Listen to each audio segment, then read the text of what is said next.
y hoy os quiero hablar sobre la angustia existencial. Hoy voy a empezar simplemente con una mirada psicológica, normal, una definición aséptica de lo que es la angustia existencial. Bueno, desde un punto de vista psicológico, la angustia existencial es simplemente, viene acompañada quizá de otra serie de crisis paralelas y pues a lo mejor una crisis laboral, crisis con la pareja, crisis familiar, determinadas crisis, pero sobre todo viene acompañada de un malestar interior que la mayoría de las veces la persona que lo empieza a sufrir, que lo sufre, no sabe por qué es. No alcanza a comprender por qué en ese momento de su vida tiene ese malestar, como esa ansiedad, no sabe muy bien qué le pasa, pero sabe que no está bien. Empieza a preguntarse sobre el sentido de la vida, empieza a preguntarse sobre sus valores, empieza a preguntarse sobre la soledad, la muerte, la libertad, todos estos parámetros que el ser humano pues en un momento dado salen. Pero aquí, cuando ya hablamos de angustia existencial, es cuando ya es como que también se mantiene más en el tiempo. Todas esas preguntas. Es una sensación también de insatisfacción generalizada. La persona está atravesando una situación que a lo mejor la ha atravesado incluso en otros momentos de su vida, pero en ese en concreto siente una insatisfacción generalizada y ya os digo, sobre todo hay algo que es y no sé por qué. Es esto que dice, si es que casi no sé ni qué me pasa. Y le empiezas a dar vueltas a la cosa y no sabes muy bien qué es. Os cuento una serie de síntomas tipo que puede ser la persona con angustia existencial se siente desmotivado, se siente aburrido, es un aburrimiento. Es este aburrimiento que dices, es que no sé ni qué hacer con mi vida, no sé ni qué hacer. Es como el no sé. No sé si conoceréis a alguien que siempre dice a lo mejor que no tiene iniciativas, que no sabe por dónde ir. Pues no sé. Es un poco esa desmotivación a nivel general. Es sensación de insatisfacción.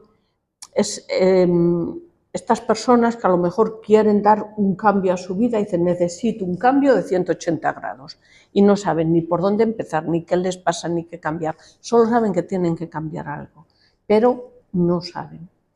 Otro punto es también que a lo mejor se sienten agotados emocionalmente, como que no pueden con su alma también y no saben por qué no puedo con su alma. Fíjate, os lo estoy contando y es casi como el titular, esto que a veces os doy titulares es no sé ni qué me pasa, pero sé que no estoy bien, ¿verdad? Bueno, otras cuestiones que ponen que también es el miedo al futuro, pero bueno, el miedo al futuro es algo generalizado en esta sociedad, tampoco es algo concreto de las personas que tengan angustia existencial. Y ahora ya voy a introducir, pues voy más a mi campo, que es el campo psicosocial, la mirada psicosocial, es decir, vamos a ampliar el campo. Porque si solo nos quedamos en la mirada psicológica de un individuo aislado, yo mantengo la idea de que ahí algo va a fallar, porque el ser humano es un ser social. Por lo tanto, si queremos sacar algo en claro, desde mi punto de vista, vamos a introducir una mirada psicosocial, no solo del individuo. Entonces, ¿cómo se manifiesta a nivel psicosocial desde el punto de vista la angustia existencial? Y os voy a exponer 3 puntos, que son la noche oscura del alma. lo digo tan como deprisa y no se entiende bien. La alarmante falta de poder gestionar nuestra propia existencia, y dentro de la línea también de estas charlas también he metido la interacción con personas narcisistas y sociopáticas. Entonces, la noche oscura del alma. Sabéis muchas, que lo sabréis, que La noche oscura del alma es un poema de San Juan de la Cruz. Me voy a quedar con La noche oscura del alma desde el punto de vista de describir esa fase en la vida, esa fase existencial, con ese sentimiento de soledad, de desolación, ese sentimiento de desolación. Es una fase espiritual en la que sentimos sobre todo esa desolación.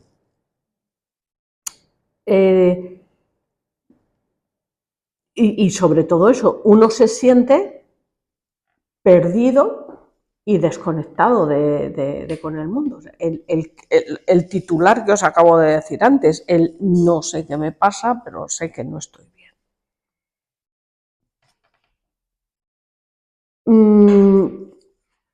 Las noches oscuras del alma siempre han ocurrido, es decir, es propio del ser humano, siempre han existido, es decir,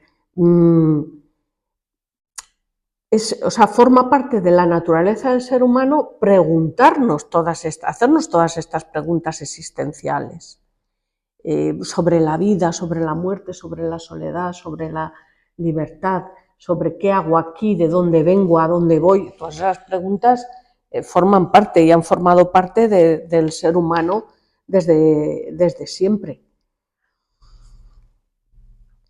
Sin embargo, es importante reconocer nuestro estado.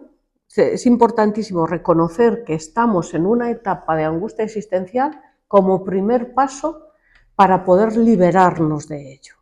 Y ahora, esto que os voy a decir lo digo también en letras mayúsculas, y es que en esta sociedad nos resulta muy difícil reconectar y reconocer que estamos en una fase de angustia existencial, que estamos en una fase en la que nos hemos alejado de nuestro verdadero ser. ¿Por qué? Porque el sentir psicosocial no nos permite abrirnos a nuestra espiritualidad. Es decir, si nos abrimos a cuál es el sentir psicosocial, cuál es el sentir de esta sociedad, la sociedad que nos lleva, desde luego es materialismo puro y duro. ¿Dónde se queda la fase espiritual? Está mal vista. Es que incluso está tergiversada, incluso está, pues denostada. Por lo tanto, ¿cómo me voy a hacer consciente de que lo que estoy atravesando es una crisis existencial si el pensamiento psicosocial no me permite pensarlo? ¿Me vais viendo esto? Hay una serie que lo estamos viendo cuando vemos al final de la charla taller, cuando vemos las creencias limitantes, hay una serie de creencias limitantes que están suspendidas en el ambiente, que no sabemos que están ahí, pero como estamos dentro de ellas, nos condicionan. Y una de esas creencias y una de esos valores, uno de ese estar, es como tener oculto o no estar bien visto. Estoy teniendo una crisis espiritual, puedes tener una crisis espiritual. Es que, por ejemplo, yo eso lo veo en mi despacho. Cuando hay gente que sí, no sé ni qué me pasa, y bueno, los tratamientos son diferentes, claro, pero cuando trabajamos conectar a la persona con su verdadera esencia, cuando yo trabajo con esa persona terapéuticamente, conectarla con su verdadera esencia, conectarla con su espiritualidad, es que no os podéis hacer una idea cómo empieza a cambiar completamente la terapia. Y si nos mantenemos constantemente en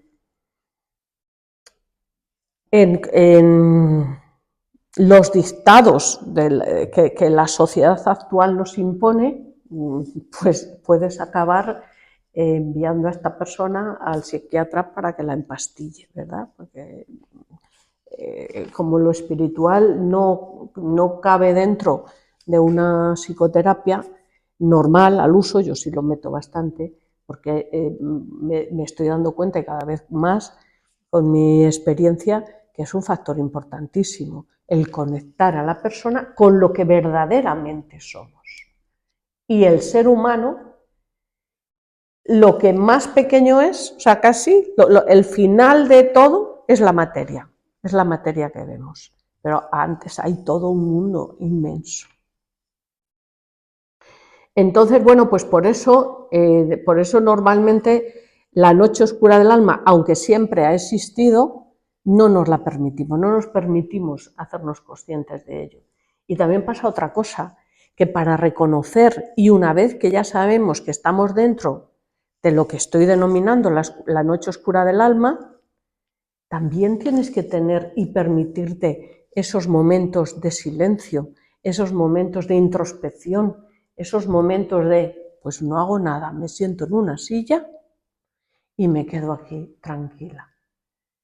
Simplemente dejándome vivir sin pretender nada más, sin querer siempre estar produciendo, haciendo algo, siempre, oh, que tenemos que estar ahí haciendo cosas. No, pues eso tampoco nos lo permitimos. Por lo tanto, si no nos permitimos primero conectar con nuestra verdadera esencia, que es mucho más que la materia, si no nos permitimos después esos momentos de silencio interior, esos momentos de sosiego, esos momentos de conexión, de estar ahí tranquilos, pues va a ser muy, muy difícil primero hacernos conscientes y después salir de ello.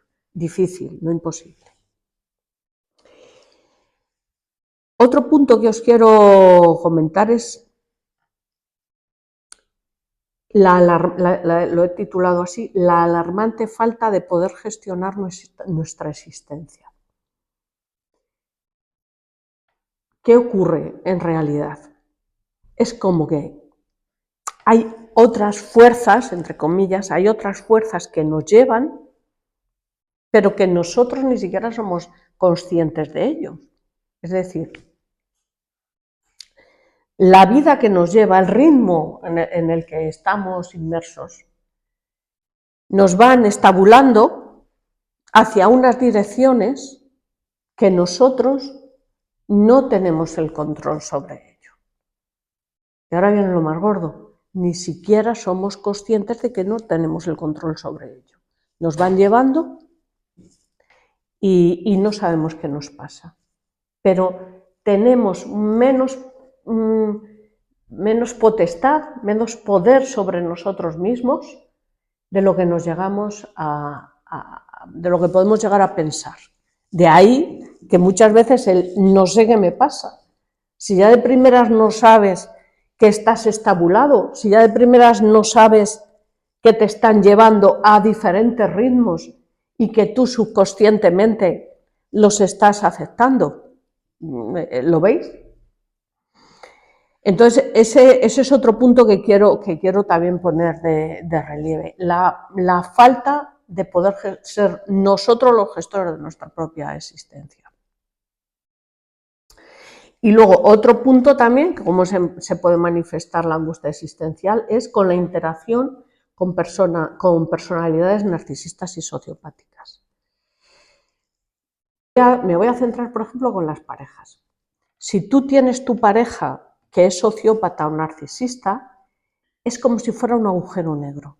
O sea, un sociópata es ese agujero negro que te está chupando, consumiendo constantemente. Es como que ellos, como no tienen nada dentro, chupan, absorben. Y ese chupar y absorber, ¿me entendéis cuando digo absorber? Sí. Es como coger esa energía, como que te consumen esa energía, como muy cansino estar con un sociópata. Ya sabéis que pongo el masculino como genérico, que no es solo uno o una. Es muy cansino, es decir, te absorbe tanto, te consume tanta energía, que siendo la víctima de un narcisista, pues muchísimas mujeres que tienen depresión, cuando ya investigas un poco más que de dónde viene, qué casualidad llega, y es que la pareja es narcisista o tiene rasgos sociopáticos. Y viene por eso, porque es ese consumir esa energía. Y también vuelve a pasar lo mismo, no sé qué me pasa.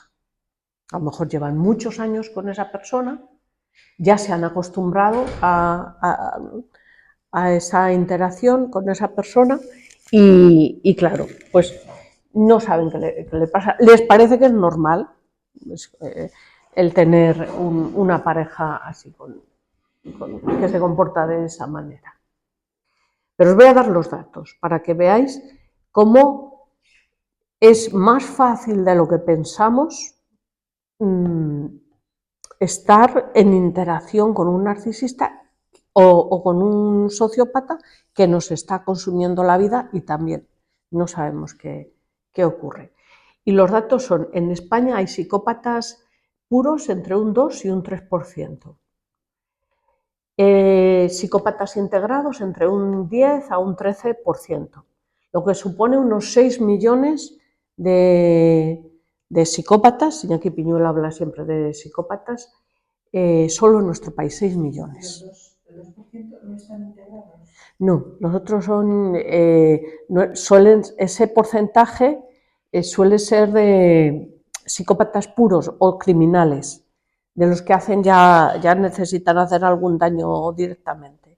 Los integrados son lo que yo llamo los sociópatas domésticos, es decir, en el trabajo, esta persona que te está haciendo putaditas constantemente, que no te facilita, sino todo lo contrario, o que dices, ya con este o con esta, ¿sabes? Los otros son lo que yo llamo sociópatas domésticos. Estás ahí y bueno, ya sabéis que hay mucho que contar sobre el tema. Hoy solo os quiero poner de manifiesto el porcentaje, porque además en un estudio más reciente Iñaki Piñuel nos habla de que hay un 20% de narcisistas, 20%, echando cuentas de 45 millones que somos en este país, 9 millones serían narcisistas. Si sumamos todos, sumamos narcisistas, psicópatas puros, psicópatas integrados o lo que yo llamo sociópatas domésticos, tenemos que hay pues más de 9 millones. Pero luego también tenemos que fusionar un estudio con otro, es decir, también para saber el número de depredadores emocionales, vamos a coger todos bajo la denominación de depredadores emocionales. Tenemos que saber cuál es la interacción de cada persona con un número de gente determinado en su vivir diario. Entonces, bueno, ¿cuántas personas puede conocer una persona? ¿Con cuántas personas puede poner nombres y apellidos? Pues 1.500 a lo mejor sí que puedes decir, porque bueno, la gente que tú estás en tu pueblo y conoces a todos los del pueblo, y a lo mejor el pueblo ya solo tiene 500 habitantes, o sea que sí que tenemos la capacidad de poner nombre y apellidos, pues a lo mejor a unas 1.500. Después, de esas 1.500, ¿con cuántas personas puedes tener a lo largo de la vida? Estos estudios son a lo largo de la vida. ¿Con cuántas personas puedes tener a lo largo de la vida algún tipo de interacción? Pues que es tu vecina, o sea, que ya hablas con esa persona. Pues vienen a ser 500 y pico, 600. Os estoy dando los números, evidentemente, sin detenerme en ellos. Unas 600 personas. Y echando cuentas, más o menos a mí me salen que hay una media de 200 depredadores emocionales con los que tú vas a interaccionar a lo largo de tu vida. Es decir, 1/3 de las personas con las que tú vas a interaccionar se les puede meter dentro de esta categoría de depredadores emocionales. Os vuelvo a decir lo de siempre, el abanico es amplio. O sea, está el clásico narcisista que lo único que quiere es como que le digas lo maravilloso que es, la clásica amiga que dices, qué cansina, que sí que te queda bien ese vestido, ¿sabes? Bueno, allá luego el sociópata doméstico que está en el trabajo haciéndote la vida imposible, que ya estamos hablando a lo mejor de bullying. ¿Veis? O sea, el abanico es amplio, pero sí me salen esos números. Es decir, sí me salen que por lo menos hay, de toda la interacción que haces, 1/3 de las personas con las que interaccionas tienen rasgos de ser depredadores emocionales. ¿Qué quiere decir eso? Que en realidad, si tienes una conexión más profunda con alguno de ellos, no es tan raro que te pueda llevar a una crisis emocional. No es tan raro que puedas tener una angustia emocional de no saber qué me pasa. Y es porque en tu vida hay a lo mejor de todos estos datos, hay alguno que siempre es más agresivo. ¿Lo veis? Es decir, este punto que os estoy poniendo no es nada despreciable. No es nada despreciable. Hay que tenerlo también en cuenta. Y hay que saber, lo que siempre os digo, hay que saber que existen, pues para poder de primeras decir, pues mira, esta persona me está consumiendo el alma, pues voy a tratarla desde otro punto de vista, como yo siempre digo, pues con otra compasión, con otra comprensión y sabiéndome defender de esa persona. 2 puntos que os quiero contar. Es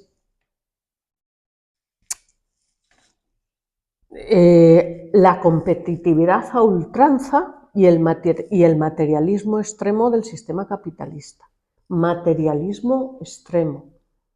En nuestra sociedad, desde que este capitalismo materialista tan brutal es el que nos rige, no nos permite conectarnos con nuestra espiritualidad. Nos ha matado la espiritualidad. Él no se refiere a Dios como el Pantocrátor, sino se refiere a esa espiritualidad que este sistema directamente lo ha matado. No nos deja, no está permitido conectarnos con ello. Y el Dios ha muerto nos conduce también a la cosificación del otro. Por eso de ahí, o sea, esos datos tan alarmantes de narcisistas no son baladí. O sea, el mismo sistema crea sociópatas y narcisistas. Si os acordáis, es verdad que los psicópatas nacen, pero los sociópatas no, y los narcisistas tampoco. O sea, los narcisistas se hacen. El trastorno antisocial de la personalidad se crea completamente y los crea esta sociedad. ¿Por qué? Bueno, yo mantengo la hipótesis de que los crea porque los gobernantes de esta sociedad son sociópatas, bueno, son psicópatas, sociópatas y narcisistas, son depredadores, estamos gobernados por depredadores. Por lo tanto, van a intentar evitar por todos los medios que la sociedad, el ser humano, exprese su verdadera esencia, porque a ellos se les descararía, les veríamos enseguida. ¿Cómo no les vemos? Extendiendo esta forma de ser, viéndolo como normal, ver como normal el narcisismo a ultranza, ver como normal el materialismo, ¿verdad? Entonces, claro, la única expresión que nos permiten llevar a cabo es el materialismo. No hay nada más que la materia, te están diciendo, lucha por todo lo material porque no hay nada más. Lucha por mantener la vida todo lo posible a costa de lo que sea, incluso a costa de malvivir, porque no hay nada más. Y te lo están transmitiendo gotita a gotita y de forma subliminal constantemente. Constantemente, veas lo que veas o interacciones con lo que interacciones, más allá de los grupos que cada uno quiera elegir. Es decir, si pones la tele, pongo siempre el telediario, los anuncios, los documentales, cualquier foro que venga, que converja con el sistema, te va a transmitir que no hay nada más que la materia. Solo hay la materia, no hay nada más. Entonces, yo me pregunto, ¿a quién beneficia este materialismo extremo y esta ocultación de lo que realmente es el ser humano? ¿A quién beneficia? Ahí lo dejo, luego lo vemos. Y al hilo de lo que os estoy diciendo, por lo tanto vivimos en una sociedad narcisista y sociopática. Precisamente es por lo que os estoy, los datos que os he contado. Es que no es cualquier cosa. Si os dais cuenta que 1/3 de las personas con las que tú interacciones tengan rasgos sociopáticos o narcisistas, no es cualquier cosa, porque es muy probable que te encuentres de forma normal. Y claro, toda esta población es como si fuera población puesta por el poder, no sé, ya vamos a imaginar, ¿no?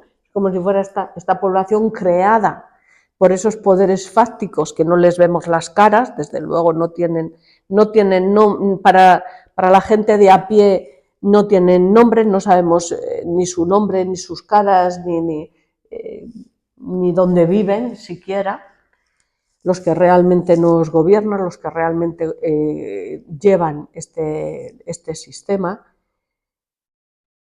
pero sí que nos ponen a toda esa población, ¿verdad? Es como que ya crean ese ejército de narcisistas, ejército de sociópatas, ¿para qué? Para que tiren para abajo de la humanidad, de lo que es el ser humano.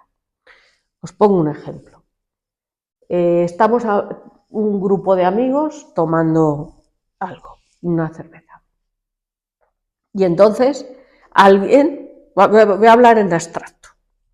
Uno de los amigos toca el tema de la espiritualidad, en algo tan tonto como decir, a mí no me importa morirme cuando me tenga que morir. No tengo miedo a morirme. Dejo este cuerpo y ya vendrá otro. Siempre hay otra persona en el grupo, por pequeño que sea, que va a intentar convencer a los demás de que estás chalao, o sea, de que esas declaraciones que acabas de hacer no son de una persona normal y sana emocionalmente. ¿Me seguís lo que os quiero decir?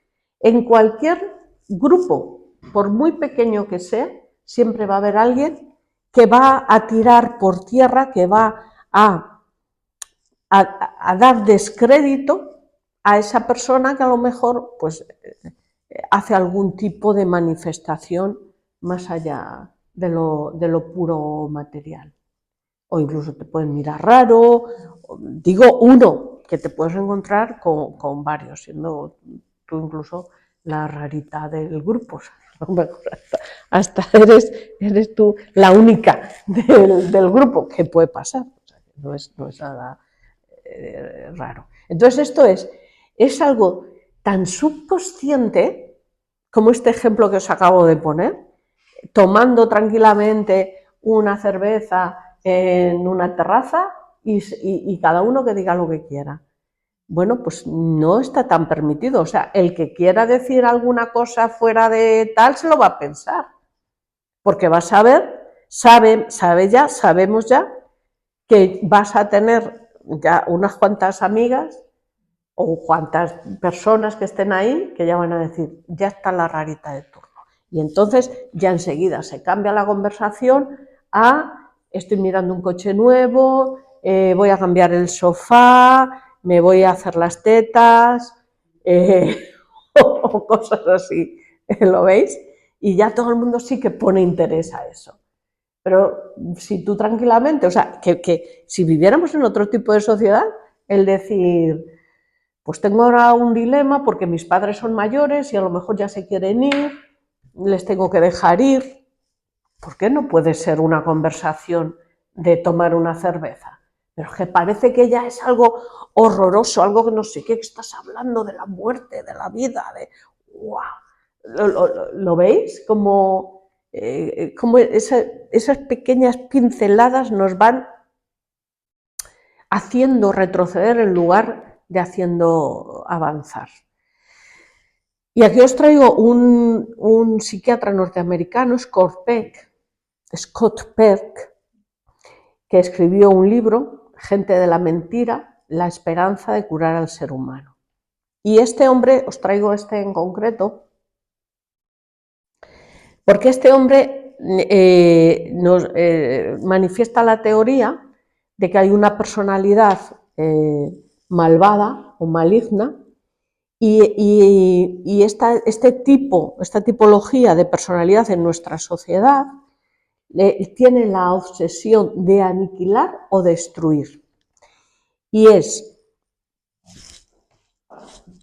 aniquilar o destruir todo aquello que se manifiesta a los demás como realizado, feliz, vital o rebosante de plenitud existencial. Entonces, este hombre mantiene esa hipótesis de que ese grupo, lo que yo os estoy llamando ese ejército de narcisistas, de sociópatas, que está inmerso, está escondido en nuestra sociedad, Scott Peck lo llama la personalidad maligna o malvada y lo que mantiene es que tienen, como si estuvieran programados para, cuando a alguien le ven feliz, decir, uy, este, mira qué feliz viene, se va a enterar. Este no se va tan feliz como viene, que se lo ha creído. ¿Sabéis? Que tiene ahí esa codificación y que ahí, pues hay gente, existe esa gente. Mira, hasta, os lo voy a leer. El hombre Scott Peck, en su libro dice, la personalidad malvada utiliza el poder para aniquilar el crecimiento humano y espiritual de los demás, con el propósito de preservar y defender la integridad de su propia personalidad enfermiza. Bien, es verdad que este hombre cuando escribió esto en 1983 se ha avanzado mucho y ya se sabe que no son enfermos, no tienen ningún tipo de patología ni mental, ni emocional, ni nada, son así, son así. Bueno, pues continuamos, a no ser que queráis preguntar algo o seguimos si ya voy terminando. Vale, pues ya termino en cómo podemos liberarnos de esta angustia existencial, qué consejos podemos llevar a cabo, porque claro, no nos vamos a quedar ahora diciendo, vale, sí, estamos ahí todo destrozado, no, pues vamos a salir adelante, ¿verdad? Entonces, bueno, lo primero, yo creo que también tenemos que ser conscientes de la tradición judío-cristiana que nos atenaza, que llevamos ahí en la espalda, llevamos ahí un peso que no somos conscientes de ello. Entonces, lo primero es hacernos conscientes de esta tradición judeocristiana que nos tiene con todo ese peso y cómo nos impide también avanzar. Otro punto importante, no confundir espiritualidad con religión, que viene al hilo del peso judeocristiano. Una cosa es la religión, que cada uno tenga sus creencias religiosas, que cada uno dispense sus ritos muy respetables, y otra cosa es la espiritualidad. La espiritualidad en realidad es una parte importante del ser humano, no es algo que tenga solo la religión o que tenga solo en su poder un núcleo. No, es que la espiritualidad forma parte del ser humano, con su parte tangible y su parte intangible, y su parte trascendente. Otro punto también es descubrir lo que realmente somos, darnos cuenta de la sociedad que nos lleva, y lo que siempre os digo en todas estas charlas, columna vertebral, hacernos conscientes de lo que vemos normal y no lo es. Importantísimo, porque ahí nos vamos a darnos cuenta de primeras que estamos estabulados, liberarnos de esta estabulación, ¿verdad? Darnos cuenta, entre otras cosas, del totalitarismo en el que estamos inmersos. Ahora mismo el sistema sociopolítico que nos lleva es un totalitarismo. ¿Lo sabemos? ¿Cuánta gente lo sabe? Hay mucha gente que todavía cree que estamos en democracia. Pero ¿cómo vamos a estar en democracia desde el punto de vista en el que te quitan, por ejemplo, el dinero físico? ¿Ha habido algún referéndum? ¿Nos han preguntado? ¿Queréis que quitemos el dinero físico? No, nadie ha preguntado nada, porque podían convivir perfectamente el dinero en metálico y las tarjetas, ¿por qué no? Ya, solo os pongo ese ejemplo, hay más, pero para no extenderme, porque quiero ahora que habléis vosotras y interaccionar. Pero ya solo con eso es un acto, iba a decir un atentado, lo es también, es un atentado a los derechos humanos. ¿Por qué tengo yo que tener el dinero exclusivamente en una tarjeta? Y si yo quiero una forma de intercambio que yo pueda tener en mi poder, ¿qué pasa? Pues eso nos lo han arrebatado. Ni ha habido elecciones, ni ha habido preguntas, ni siquiera lo han dicho en el telediario, porque están muy entretenidos contándonos que un niño en patinete ha atropellado a una anciana. Entonces, estamos inmersos en un sistema sociopolítico totalitarista en el que estamos estabulados, en el que tenemos menos libertad de la que nosotros pensamos, y luego, claro, que si nos dan crisis existenciales. Pues es que casi es difícil que no nos demos, que no nos den. Otro punto importante para liberarnos de esta angustia existencial, además de todos estos que os estoy diciendo, para hacernos conscientes, que son importantísimos. Y este punto que os pongo de manifiesto sí que está completamente al alcance de cada ser humano, y es ser amable con los demás. Ser amable, o sea, ya desde por la mañana, dar los buenos días con ganas a ese humano, a ese ser que te estás, aunque sea sociópata, pero tú le das los buenos días desde el corazón, del alma, con alegría, ¿verdad? Mirar a la cara a la gente y mirarle también con esa alegría de, bueno, estamos en el viaje de la vida, ¿qué pasa? Unas veces me irá mejor, otras peor, pero estoy aquí para que me pase de todo. Tampoco hace falta lo que os digo, sin pretender nada más, pero el tema de cada pequeño acto que hagamos, intentar que nuestro grupo con el que nos movemos, tampoco vamos a pretender ahí grandes hazañas, pero por lo menos con el grupo en el que interaccionamos, pues hacerlo lo mejor, lo más amable posible, lo más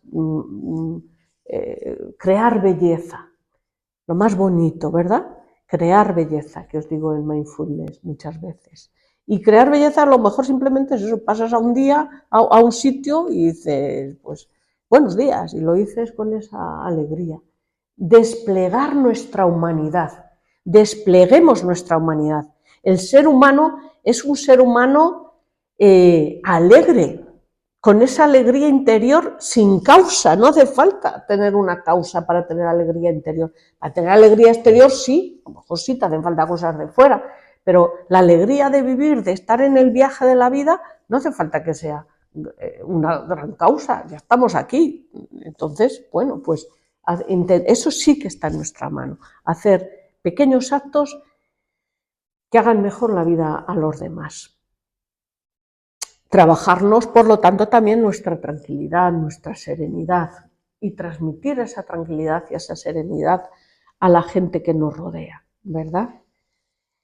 Y bueno, voy a ir terminando porque tengo por aquí mucho más y si no, ya son las 7 y si no, no nos va a dar tiempo a hablar, ¿verdad? Que voy pasando, me va viendo María Luisa, que voy pasando y esta mujer cuando termina.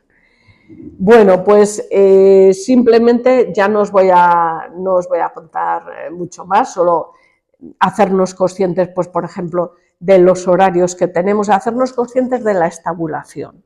Pero de hecho era una pregunta que teníamos. ¿Os acordáis del día anterior que os dije, vamos a pensar cómo?